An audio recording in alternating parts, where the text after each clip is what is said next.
आज हम करेंगे एक्सरसाइज 5.2 का क्वेश्चन नंबर 3 का सेकंड पार्ट। सेकंड पार्ट में हमें फर्स्ट टर्म गिवन नहीं है, मिसिंग है। सेकंड टर्म 13, थर्ड टर्म फिर मिसिंग, फोर्थ टर्म गिवन है।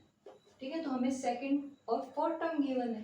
पिछले क्वेश्चन में हमें क्या था, A1 और A3 यानी फर्स्ट टर्म और थर्ड टर्म गिवन थी, सेकंड टर्म हमें निकालनी थी।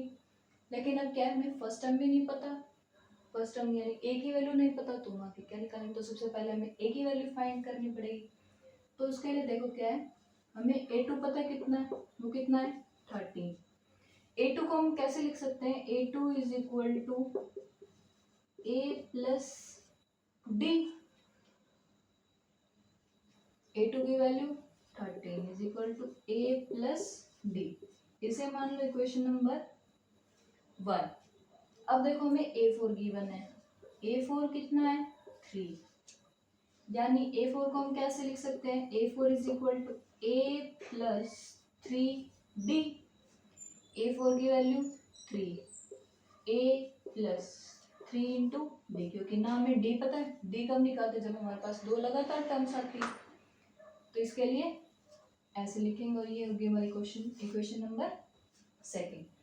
अब देखो फर्स्ट और सेकंड इक्वेशन में अगर मैं इन दोनों को सब्ट्रैक्ट कर दूं तो मेरे पास टर्म्स निकल आएंगी डी की। तो देखो क्या लिखा, a plus 3d is equal to हमारे पास 3।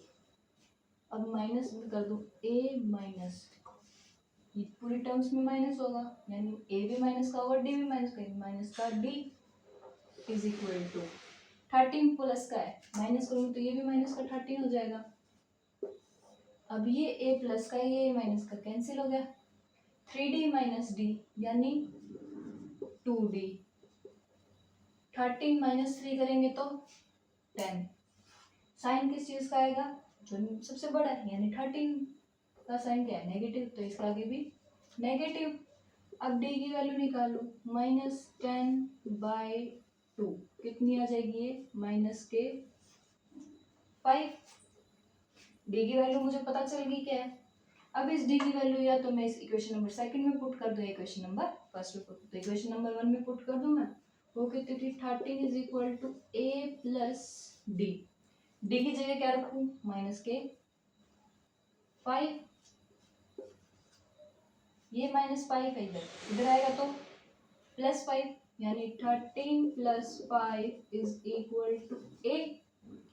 a की वैल्यू कितनी आ जाएगी यहाँ से 18, यानी हमारी फर्स्ट टर्म निकल गई, यानी A1 निकल गया। तो यहाँ पे रख दूँ मैं इसको, हमारी इसकी वैल्यू कितनी आई 18। अब देखेंगे इसकी A3 की वैल्यू,